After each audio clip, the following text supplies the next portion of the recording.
En los años, en las décadas intermedias del siglo XX, la lucha libre, esa especie de primo lejano o cercano del boxeo, que es una especie de enfrentamiento personal, a veces entre dos y varios contrincantes sobre la lona, porque es muy parecido al boxeo, solo que el boxeo tiene sus reglas y es entre dos. Aquí se luchaba incluso en cambote.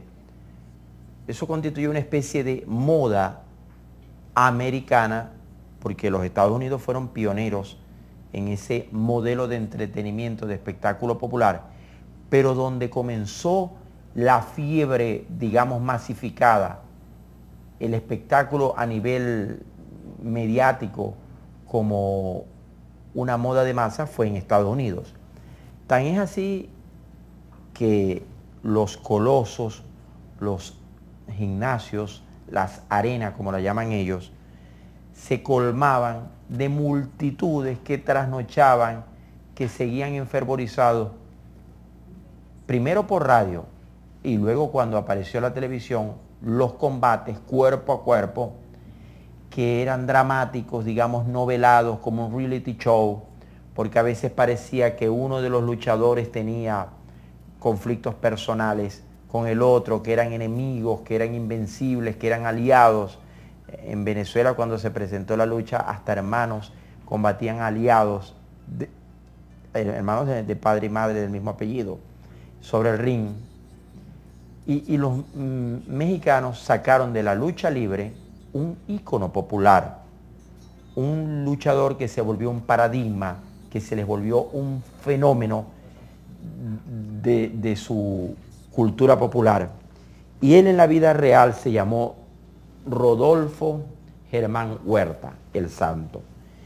Sobre quién se han hecho estudios sociológicos, porque Rodolfo Germán Huerta tuvo varias facetas. Primero, era una especie de deportista. La lucha libre inicialmente tuvo sus reglas, pero luego lo asociaron como un paladín de la justicia. Se asumía que el santo podía batallar contra la pobreza, contra la delincuencia, contra las desigualdades sociales.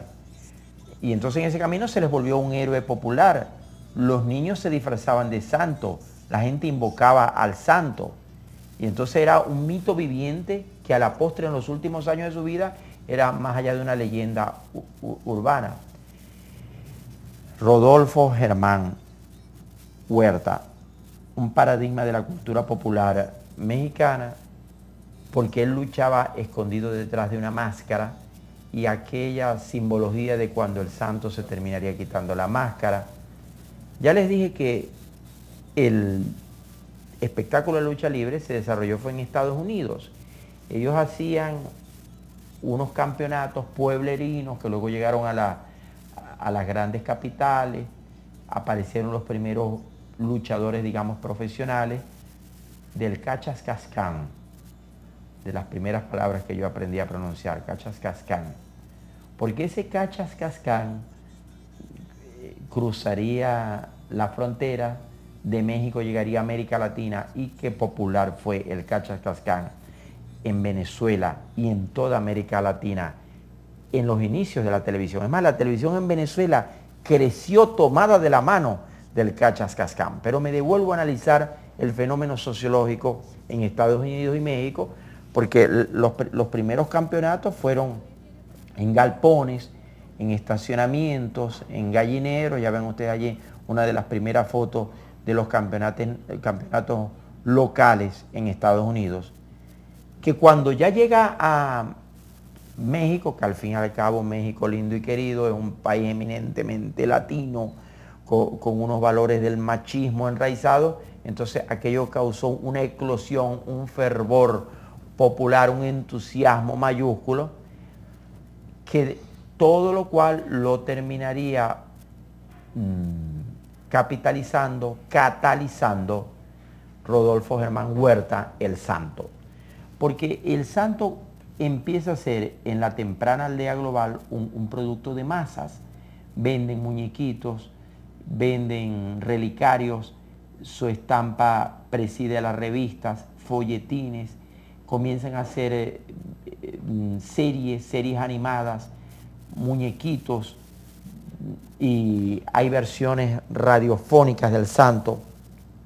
Y cuando los mexicanos empiezan a producir películas con el santo y en torno al santo, abren la puerta para una moda fílmica que todavía hoy en televisión, en DVD, en cines de pueblo allá en Colombia, yo todavía veo que transmiten películas del santo, porque el santo es un fenómeno. Ahora pienso que la mayoría de ellos tenían sobrepeso, se fajaban para no mostrar la adiposidad de la barriga. Algunos eran solamente una actuación de opereta, fingían que luchaban pero no estaban en condiciones de resistir. Algunos se lesionaban muy severamente, pero como la lucha libre tenía una doble característica, que al principio la hacían en gimnasios, en arenas, en estadios, y luego la transmitían por radio y por último por televisión, se fue decantando y los luchadores tuvieron que ser más jóvenes, más fuertes progresivamente. La leyenda del santo lo acompañó hasta su muerte. Él muere a temprana edad, aunque es un hombre ya envejecido, calvo, el calendario no perdona. Y la leyenda urbana mexicana del santo lo ha sobrevivido, como ya le dije, con películas, versiones de las películas, versiones de los... Hay juegos hoy en día, de esos juegos de niños, videogames, que tienen al santo como protagonista, porque el santo, que Hollywood también lo ha versionado en diferentes épocas, es como un mago, un embaucador a ratos, un Robin Hood, un justiciero. El Superman sin capa, pues, el Superman que luchaba con sus músculos, con su sudor, con sus precarias manos contra todo lo que la humanidad quiere que luche. Han ido apareciendo publicaciones que tratan de desmitificar a Rodolfo Germán Huerta, lo presentan en sus verdaderas dimensiones humanas, pero México todavía, tantos años después, no soporta bajar del pedestal popular al santo, porque los pueblos necesitan íconos, paradigmas, valores que lo representen, y el santo fue esencialmente uno de ellos. Tan es así que cada uno de los objetos, la máscara, la capa, las botas, se venden por millones y millones de pesos en las subastas. Hay un culto, él es un objeto de culto, y hay museos y hay seguidores de todo lo que hizo el santo Rodolfo Germán Huerta a lo largo de su vida. Este programa es con motivo de que han presentado uno de sus hijos un documental que se llama El lado humano del santo. Pero fíjense cómo son las cosas. Allí les estoy mostrando un póster, afiche, de cuando el santo vino a Venezuela y se enfrentó allá en el Nuevo Circo contra el Gran Jacobo, un luchador de lucha libre, valga el pleonasmo, venezolano, que él solo llena una época junto a los hermanos Batá, al doctor Nelson, al Dragón, a tantos que nos hicieron brincar, nos hicieron cometer travesuras de niños, porque la generación del baby boom venezolana está marcada indeleblemente por el Cachacascán, porque la lucha libre fue uno de los primeros programas populares de la televisión venezolana. Que les cuento que en mi casa se compró el primer televisor porque los vecinos tenían, y yo me iba a ver el Cachacascán hasta que papá compró uno, siéndonos aquello un gasto esencial para que pudiéramos ver el Cachacascán en casa. Les decía, y volviendo al tema del santo, que todavía se venden por toneladas las historietas del santo, el santo ahora en la India, el santo por el mundo entero. Ya el santo escapa de las dimensiones del personaje que lo encarnó en el ring, del personaje que sirvió como modelo para las primeras películas, y ahora el santo es como Superman, como Batman, un ícono que murió el personaje que lo grabó, pero el mito sigue vivo. Aquello fue un duelo de dimensiones espeluznantes en el pueblo mexicano cuando se le murió su ídolo. Al fin y al cabo, polvo eres y en polvo te convertirás. Tenía que morir y murió a temprana edad. En el féretro lo vistieron con la máscara porque de otra forma no aceptaban que el enmascarado de plata bajara al sepulcro. Fíjense las dimensiones sociológicas de ese personaje. Y ahora voy a la segunda parte de este programa, que cómo impactó eso en la cultura popular venezolana. Porque el fenómeno del Cachas Cascán, que comenzó también en Venezuela, en espectáculos de asistencia masiva. Allí hay un póster de cuando peleaban en el Nuevo Circo, allá en la arena del Nuevo Circo en Caracas. Se enfrentaban luchadores venezolanos como Basil Batá, mi héroe de la infancia, el gran Jacobo, el otro Batá que era Jorge, contra luchadores de origen italiano, norteamericano. Se llamaba lucha libre americana. Luego alguien tuvo la brillante idea de transmitir eso por televisión y fueron unos fenómenos de rating, el televisor entrando a paso redoblante en las casas venezolanas, dentro de la parrilla de lo que fue CBTV, Cadena Venezolana de Televisión. Esa fue la señal abierta de un canal que luego, cuando tuvo problemas, lo compró el Estado venezolano y terminó siendo el BTV de tantas épocas de la historia de Venezuela, pero originalmente fue un canal privado que tuvo la audacia de presentar, creo que los sábados en la tarde, era al Cachas Cascán. Cachas Cascán, que lo novelaban, lo dramatizaban, porque de repente a Basil Batá lo estaba apretando el doctor Nelson y subía a su hermano Jorge, lo recuerdo, y una ola de intensa nostalgia me abruma al recordar aquello. Y los muchachitos entonces el lunes, mis compañeros de clase, estábamos locos a salir al receso para agarrarnos, porque nos hervía la adrenalina, y a cuántos nos tuvieron que llevar a dirección porque nos estábamos empujando y cualquiera se creía que era Basil Batá o el dragón, y era que todos estábamos enfervorizados. Y hubo accidentes lamentables de niños que se ponen a pelear en las camas de la casa y sufrieron terribles accidentes porque aquellas volteretas, aquellos golpes, las tijeras, el apretón con la rodilla, el que todos le caían encima, eso era del espectáculo, no de la vida real, pero ¿cómo entenderlo los niños? Le dije que mi ídolo fue Basil Batá. Él, ahora me doy cuenta que tenía entradas pronunciadas. Él era de origen libanés como su hermano. Él empezó en diversas actividades de la vida. En el fondo fue un comerciante. La Comercial Batá, que todavía cuando paso por Bejuma veo un letrero eso, existía en Maracaibo, por donde está la Circunvalación 2. Y mucha gente se bajaba en la Comercial Batá a ver si lograba encontrar algo, ya cuando la lucha libre había desaparecido o por lo menos había bajado en intensidad. Porque lucha libre siguió habiendo.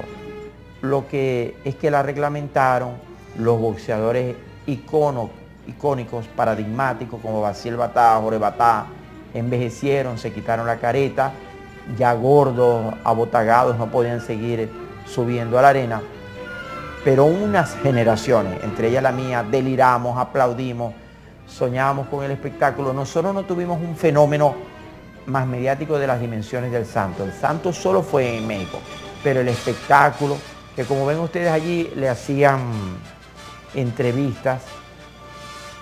Todavía los Batá a la hora de grabar este programa deben seguir vivos, muy viejos, creo que viven en Miami. Hablo de los hermanos Batá.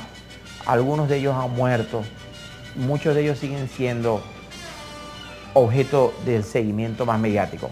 Les cuento que hay una nueva generación de luchadores de lucha libre en México y en Estados Unidos. Por ejemplo, ese personaje de Hollywood que se llama La Roca y otros lo sacan de las arenas.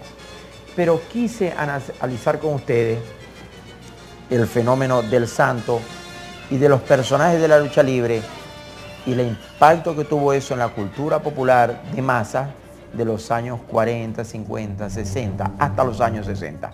Regresamos en breve con más de Redimensión.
El boxeo siempre fue popular en Estados Unidos y toda la inmensa irradiación para América Latina. Solo que el boxeo tiene un ciclo. Los boxeadores quedan tan golpeados, estrujados, severamente lesionados al término de cada pelea que ellos necesitan un tiempo para recuperarse. Pero había un espectáculo, lo hay, primo hermano del boxeo, que es la lucha libre. Su nombre lo indica, es una lucha donde se permiten codazos, apretones, irregularidades, saltan todos encima de un boxeador, de un luchador, torniquete, llave. Era un pandemonio. Y como era de opereta, porque en la práctica ellos trataban de no golpearse, se cuidaban, ellos podían pelear semana a semana y ahí estaban intactos. No sufrían el desmoronamiento general del boxeador, tan dramático, la descomposición física del boxeador, que fíjense lo que pasó con Muhammad Ali y los casos de boxeadores que han perecido sobre el ring. Y de las entrañas de ese espectáculo popular surgió un ícono de la cultura de masas azteca. Me refiero a Rodolfo Germán Huerta, el Santo, que décadas después de su desaparición física, sigue latiendo, vibrando, generando millones de circulación en sus diferentes facetas, porque lo han repetido, copiado, versionado, imitado al hombre que fue capaz de masificar y de catalizar un espectáculo originalmente norteamericano.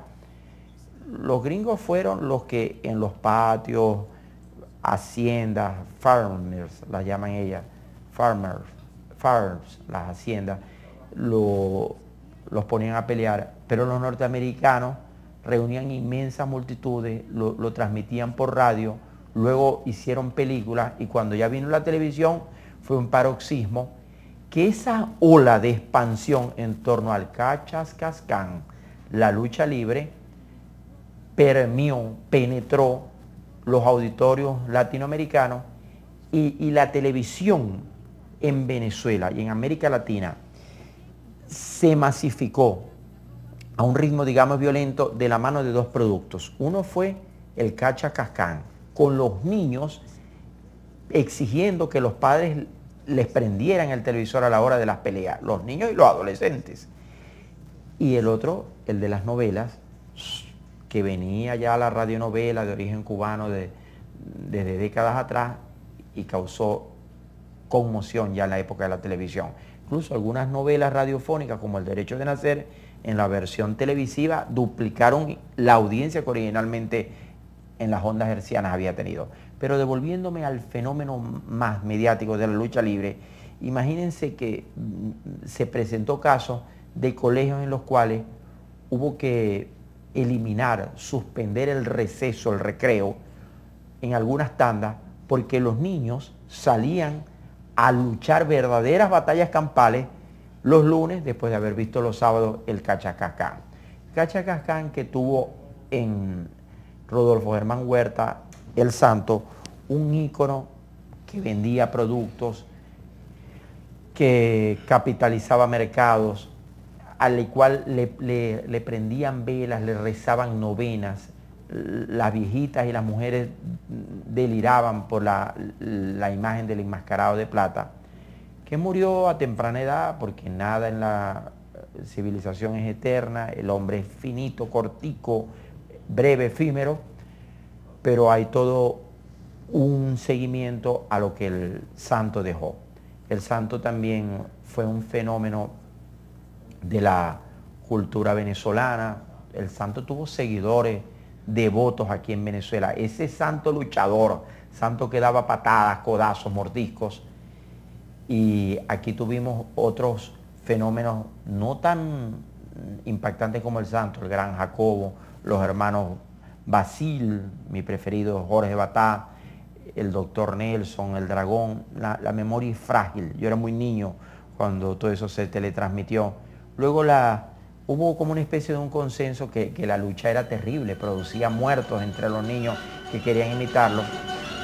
Y desapareció temporalmente de la grilla de las televisoras, pero se siguieron transmitiendo películas. Les he contado que allá en Colombia yo todavía veo en salas de cine de pueblo películas del santo de los años 50 y 60, con un montón de gente siguiéndolas, viéndolas y ni decir copiándolas por DVD y esas formas artesanales.